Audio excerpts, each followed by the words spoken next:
حزقیل 46واں باب۔ خداوند خدا یوں فرماتا ہے کہ اندرونی صحن کا پھاٹک جس کا رخ مشرق کی طرف ہے کام کاج کے 6 دن بند رہے گا، پر سبت کے دن کھولا جائے گا اور نئے چاند کے دن بھی کھولا جائے گا، اور فرمان روا بیرونی پھاٹک کے آستانہ کی راہ سے داخل ہوگا اور پھاٹک کی چوکھٹ کے پاس کھڑا رہے گا، اور کاہن اس کی سوختنی قربانی اور اس کی سلامتی کی قربانیاں گزرانیں گے، اور وہ پھاٹک کے آستانہ پر سجدہ کر کے باہر نکلے گا، پر پھاٹک شام تک بند نہ ہوگا، اور ملک کے لوگ اسی پھاٹک کے دروازوں پر سبتوں اور نئے چاند کے وقتوں میں خداوند کے حضور سجدہ کیا کریں گے، اور سوختی قربانی جو فرمان روا سبت کے دن خداوند کے حضور گزرانے گا یہ ہے: 6 بے عیب برے اور 1 بے عیب مینڈا، اور نظر کی قربانی مینڈے کے لیے 1 ایفا، اور بروں کے لیے نظر کی قربانی اس کی توفیق کے مطابق، اور 1 ایفا کے لیے 1 ہین تیل، اور نئے چاند کے روز 1 بے عیب بچڑا اور 6 برے اور 1 مینڈا، سب کے سب بے عیب ہوں گے، اور وہ نظر کی قربانی تیار کرے گا، یعنی بچڑے کے لیے 1 ایفا اور مینڈے کے لیے 1 ایفا، اور بروں کے لیے اس کی توفیق کے مطابق، اور ہر 1 ایفا کے لیے 1 ہین تیل۔ اور جب فرمان روا اندر آئے تو پھاٹک کے آستانہ کی راہ سے داخل ہوگا اور اسی راہ سے نکلے گا، لیکن جب ملک کے لوگ مقررہ عیدوں کے وقت خداوند کے حضور حاضر ہوں گے تو جو شمالی پھاٹک کی راہ سے سجدہ کرنے کو داخل ہوگا وہ جنوبی پھاٹک کی راہ سے باہر جائے گا، اور جو جنوبی پھاٹک کی راہ سے اندر آتا ہے وہ شمالی پھاٹک کی راہ سے باہر جائے گا۔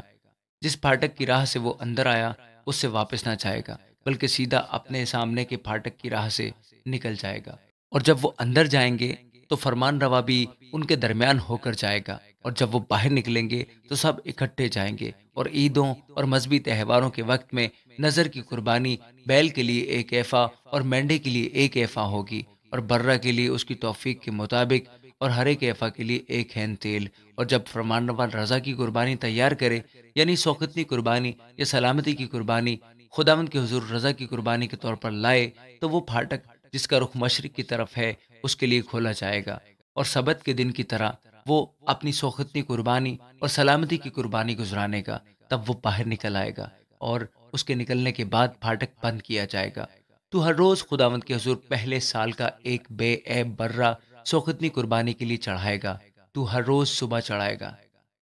اور تو اس کے ساتھ ہر صبح نظر کی قربانی گزرانے کا، یعنی ایفا کا چھٹا حصہ، اور میدا کے ساتھ ملانے کو تیل کے ہین کی 1 تہائی، دائمی حکم کے مطابق ہمیشہ کے لیے خداوند کے حضور یہ نظر کی قربانی ہوگی۔ اسی طرح وہ برے اور نظر کی قربانی اور تیل ہر صبح ہمیشہ کی سوگتی قربانی کے لیے چڑھائیں گے۔ خداوند خدا یوں فرماتا ہے کہ اگر فرمان روا اپنے بیٹوں میں سے کسی کو کوئی ہدیہ دے تو وہ اس کی میراث اس کے بیٹوں کی ہوگی، وہ ان کا موروثی مال ہے، پر اگر وہ اپنے غلاموں میں سے کسی کو اپنی میراث میں سے ہدیہ دے تو وہ آزادی کے سال تک اس کا ہوگا، اس کے بعد پھر فرمان روا کا ہو جائے گا، مگر اس کی میراث اس کے بیٹوں کے لیے ہوگی۔ اور فرمان روا لوگوں کی میراث میں سے ظلم کر کے نہ لے گا تاکہ ان کو ان کی ملکیت سے بے دخل کرے، پر وہ اپنی ہی ملکیت میں سے اپنے بیٹوں کو میراث دے گا تاکہ میرے لوگ اپنی اپنی ملکیت سے جدا نہ ہو جائیں۔ پھر وہ مجھے اس مدخل کی راہ سے جو پھاٹک کے پہلو میں تھا، کاہنوں کے مقدس حجروں میں جن کا رخ شمال کی طرف تھا، لایا، اور کیا دیکھتا ہوں کہ مغرب کی طرف پیچھے کچھ خالی جگہ ہے۔ تب اس نے مجھے فرمایا، دیکھ، یہ وہ جگہ ہے جس میں کاہن جرم کی قربانی اور خطا کی قربانی کو جوش دیں گے اور نظر کی قربانی پکائیں گے تاکہ ان کو بیرونی صحن میں لے جا کر لوگوں کی تقدیس کرے۔ پھر وہ مجھے بیرونی صحن میں لایا اور صحن کے چاروں کونوں کی طرف مجھے لے گیا، اور دیکھو صحن کے ہر ایک کونے میں ایک اور صحن تھا۔ صحن کے چاروں کونوں میں 40 ہاتھ لمبے اور 30 ہاتھ چوڑے صحن متصل تھے۔ یہ چاروں کونے والے ایک ہی ناپ کے تھے، اور ان کے گردا گرد، یعنی ان چاروں کے گردا گرد دیوار تھی، اور چاروں طرف دیوار کے نیچے چولہے بنے تھے۔ تب اس نے مجھے فرمایا کہ یہ چولہے ہیں جہاں ہیکل کے خادم لوگوں کے ذبیحے ابالیں گے۔ آمین۔